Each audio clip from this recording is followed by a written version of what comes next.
Hi everyone, it's Casey. I'm so excited to be back here again making another video for you. In the past few videos we've talked about what's happening with the bees, what those problems that they're facing, and then last week we talked about ways that you can get involved to kind of help that.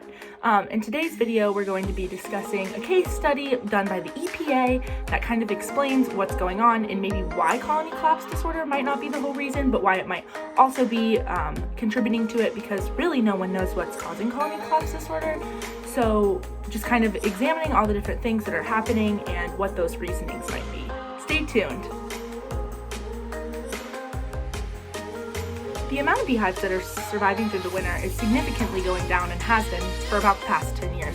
In around 2006, about 28% of hives were making it through the winter, and once we got to 2014 and 2015, only around 23% were making it through the winter.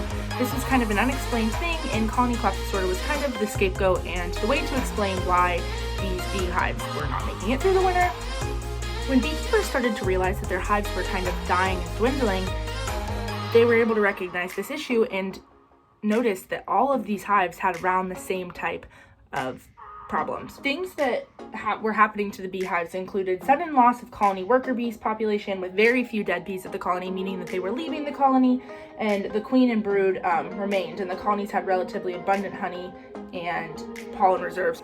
Some of the reasons that these things might be taking place, or some of the reasonings behind maybe finding out what colony collapse disorder is, include increased losses due to invasive varroa, which are mites, newer emerging diseases, pesticide poisoning, the stress that the bees get from management practices and taking them to multiple different locations across the country just for pollinating, changes to habitat, and inadequate forage/poor nutrition.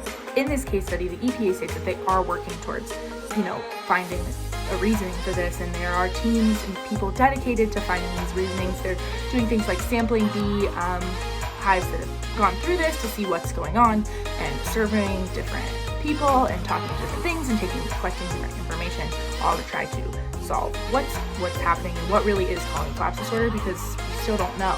I know it's crazy, and I know that it's insane that they really don't know what's going on, and I know I've said that a million times, but it's true. It's a mystery still, and the EPA is obviously working towards maybe finding that out and kind of figuring out what really is going on. But that's all that I have for you guys today. I hope you enjoyed this video. See you next week.